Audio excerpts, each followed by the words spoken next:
દેશનું પ્રતિનિધિત્વ કરી વિદેશથી પરત આવેલ અંકિતા પરમારનું ગઈકાલે સાંજે વડોદરા એરપોર્ટ ખાતે શાનદાર સ્વાગત કરવામાં આવ્યું. ભારત સરકારના ministry of Panchayati Raj Asia Pacific ministerial conference basic +30 Bangkok ખાતે યોજાઈ હતી, જેમાં ભારતના પ્રતિનિધિ તરીકે વડોદરા તાલુકા પંચાયતના પ્રમુખ અંકિતાબેન પરમારની નિયુક્તિ કરાઈ હતી. બેંકોક ખાતે ત્રીજા દિવસે કોન્ફરન્સ સંપન્ન થતા અંકિતાબેન પરમાર ગઈકાલે સાંજે વડોદરા પરત આવ્યા હતા, ત્યારે એરપોર્ટ ખાતે ઢોલ નગારા સાથે શાનદાર સ્વાગત કરાયું હતું.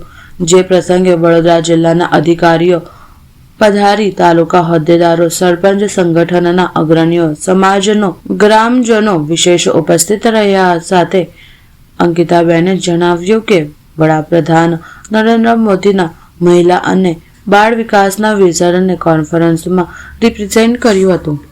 ગ્લોબલ કોન્ફરન્સ જે બેંકોક ખાતે યોજાયો હતો, જેમાં આપણે ભારતને રિપ્રેઝેન્ટ કરવાનું હતું. એમાં પૂરા ઇન્ડિયામાં જે પ્રથમ મહિલા નેતા તરીકે જે મારી નિમણૂક કરવામાં આવી હતી, તે પ્રથમ જે પ્રમાણે મારી નિમણૂક કરવામાં આવી તે બદલ હું સૌનો ખૂબ ખૂબ આભાર વ્યક્ત કરું છું. અને મારે હું જે મહિલાઓ માટે, બાળકો માટે જે કંઈ કાર્યો કરું છું અને આગળ કરતી રહીશ, તો મારા મંતવ્ય મારે જણાવવાના હતા. હું જે કાર્યો કર્યા હોય તે મારે ત્યાં રિપ્રેઝેન્ટ કરવાના હતા. તો મહિલાઓ સતત અને સમૃદ્ધ બને એના માટે હું તે રિપ્રેઝેન્ટ આપ્યું. અને આગળ પણ હવે મારી યાત્રા ચાલુ જ રહેશે અને સ્વસ્થ ભારત, સ્વસ્થ વિકસિત ભારત અને સમૃદ્ધ મહિલાઓ પણ આગળ બનતી જશે એવા મારા પ્રયાસો હંમેશા રહે. રોનક પરમાર એ વડોદરા તાલુકા પ્રમુખ છે. પ્રધાનમંત્રી શ્રી નરેન્દ્ર મોદી તરફથી એમને બેંકોક મોકલવામાં આવ્યા મહિલા સશક્તિકરણ માટે, અને એને ત્યાં આગળ ભારત વતી એનું પોતાનું રિપ્રેઝન્ટેશન રજૂ કર્યું અને ત્યાં મહિલાઓ અને બાળકો વિશે એને સમજાયું.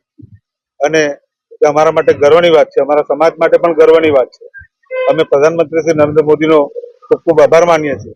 અને આવી આગળ કોઈ પણ યોજના હોય અને જ્યાં મારી બેબીને મોકો મળતો હોય તો પ્રધાનમંત્રી શ્રી નરેન્દ્ર મોદીજી એમને આપે અને અમારી બેબી દેશનું સારું પ્રતિનિધિત્વ કરે અને સારું આ દેશ માટે બોલે, દેશનું કામ કરે.